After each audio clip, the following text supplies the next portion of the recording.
దర్శించుకోగలరు. మన బల్కంపేట ఎల్లమ్మ కళ్యాణోత్సవానికి పెద్ద ఎత్తున క్యూ లైన్ పాస్ చేయవలెను. ప్రజల రక్షణే మా బాధ్యత.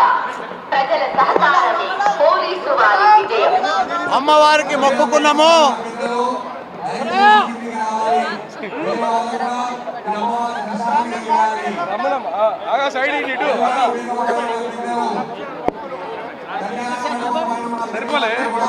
ఈరోజు మన బల్కంపేట ఎల్లమ్మ తల్లి కళ్యాణోత్సవం సందర్భంగా మన తెలంగాణ ప్రజలందరూ కూడా సుఖ సంతోషాలతో ఉండాలి, భోగ భాగ్యాలతో ఉండాలి, ఐశ్వర్యంతో ఉండాలి.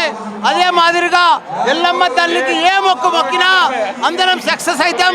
నేను కూడా మా మన్మరాలు పెళ్లి కావాలని మొక్కిన లాస్ట్ టైం. ఈసారి మంచిగా బ్రహ్మాండంగా పెళ్లి అయిపోయింది. అమ్మవారికి కూడా మంగళసూత్రం అవన్నీ కూడా తెచ్చి ఈ రోజు పెట్టినా. కాబట్టి భక్తులు ఏ కోరిక కోరినా అమ్మవారు అన్ని కూడా కోరికలు పూర్తిగా చేస్తుంది.